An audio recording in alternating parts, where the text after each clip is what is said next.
Hello Blue Class. Today I'm going to read you a traditional tale from this book. This book is called the Nursery Story book and it's got lots of our traditional tales. I wonder if you can spot any on here. Traditional tales are stories that have been told over years and years and years, over and over again. Oh, I can spot the 3 little bears, 3 little pigs, big bad wolf. Who's this? Jack and the Beanstalk. Oh, don't forget the gingerbread man all the way down here. Let's have a look in our contents page to see which story we'd like to read today. Here's our contents page. Got lots of stories we could read. Today I'm going to read Little Red Riding Hood. Here we go. A long time ago, there was a little girl called Little Red Riding Hood. For her birthday, her kind old grandma had made her a cloak with a hood, all in red, and Little Red Riding Hood loved it. It was the best cloak she had ever had. Little Red Riding Hood wore it everywhere. One day, Little Red Riding Hood's mother said, "I want you to take some cakes to Grandma. She's not very well." Little Red Riding Hood put on her cloak and got ready at once. She packed some cakes in a basket for Grandma, slipped in one for herself and kissed her mother goodbye. "Hurry there and back," said her mother, "and be home before dark." Grandma lived in a village on the other side of the woods. It was a sunny day and Little Red Riding Hood skipped along the path, munching her cake. She hadn't gone far when she saw a woodcutter chopping wood. The woodcutter stopped and waved. "I'm going to see my grandma," said Little Red Riding Hood through a mouthful of crumbs. "Well, take care," said the woodcutter. "I've heard there's a wolf about who eats people. And he's always hungry." Little Red Riding Hood hurried on her way.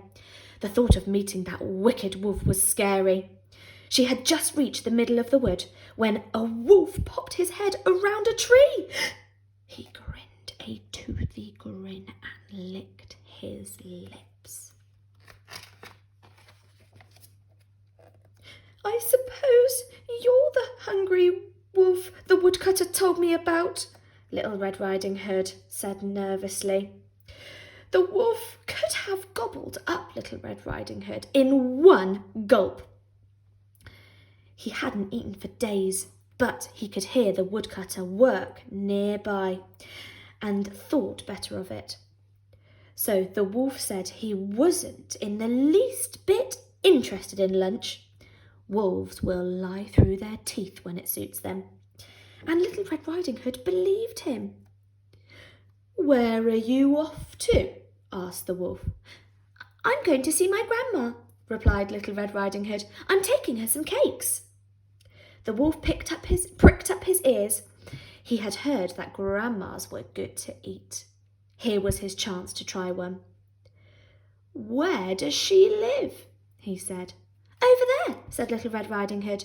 "Through the trees, down the lane, first cottage by the mill."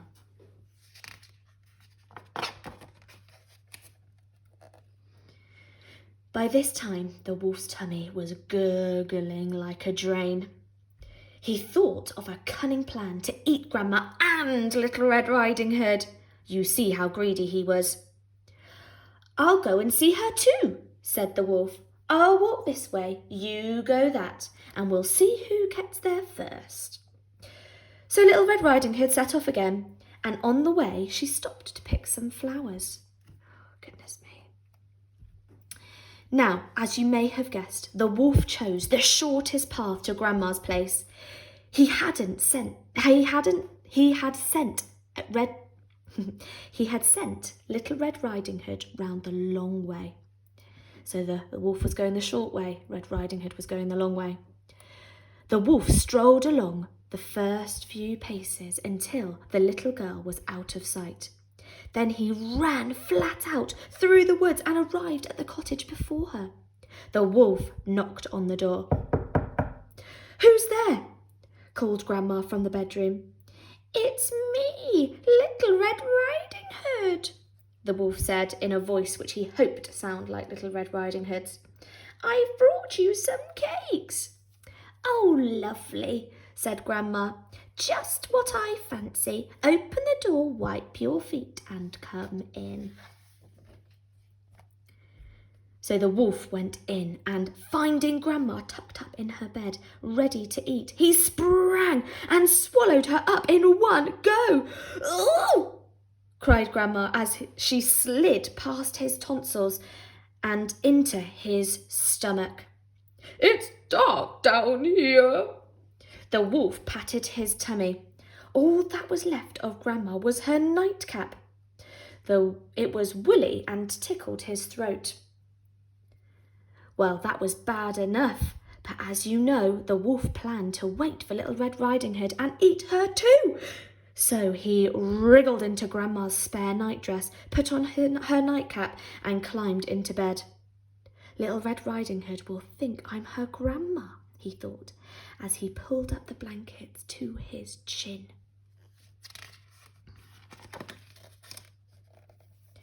The wolf didn't have to wait long before there was a tap, tap, tap at the door. "Who's there?" he called. "It's me, Little Red Riding Hood," said Little Red Riding Hood. "I've bought you some cakes." "Oh, lovely," said the wolf. They're just what I fancy. Open the door, wipe your feet and come in." Little Red Riding Hood thought her grandma's voice sounded a little gruffer than usual.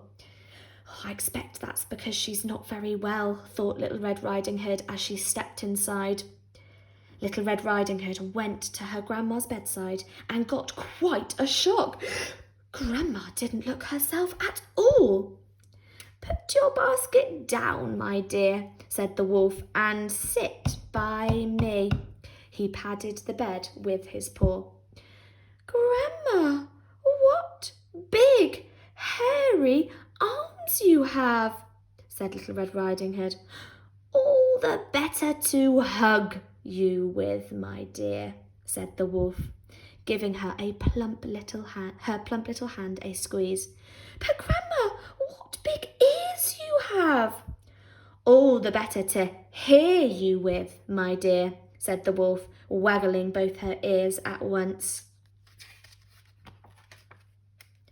Then Little Red Riding Hood said, "But Grandma, what big eyes you have!" "All the better to see you with, my dear," said the wolf, swivelling his eyeballs and grinning from ear to ear. "And Grandma," said Little Red Riding Hood, not at all sure this was her dear old grandma, "what big teeth you have!" "All the better to eat you with, my dear," said the wolf, said the wolf with a wicked laugh. He leapt out of bed. Little Red Riding Hood screamed and ran out of the cottage, yelling for help. The wolf tried to chase her, but he tripped on Grandma's nightdress, and the woolly nightcap slipped over his eyes. He couldn't see a thing. Luckily, the woodcutter was on his way home for tea and heard Little Red Riding Hood shouting. He rushed into the cottage and the wolf bumped straight into him. "Got you," said the woodcutter, and he chopped him down dead. "I think he's eaten my grandma," sobbed Little Red Riding Hood. "Look, there's something moving inside." So the woodcutter carefully cut the wolf down the middle, and out stepped Grandma. The greedy wolf had swallowed her whole. Grandma was a bit upset, but not for long. "Now, where are those cakes?" she said. So they each had a cake from Little Red Riding Hood's basket, which made them feel much better. Grandma thanked the woodcutter for his help. Then Little Red Riding Hood kissed her grandma goodbye, and the woodcutter took her home. And from that day on, Little Red Riding Hood always ran through the woods without stopping again, and never spoke to a wolf again. And that's the end. That goes on to the next story. They all lived happily ever after. That's what our traditional tales usually end with. I hope you enjoyed the story, Blue Class. I wonder if you could share the story, retell the story to your families or your grown-ups, your brothers and your sisters, or anybody you might be speaking to on the phone at this time. Have a lovely week, everyone. Bye.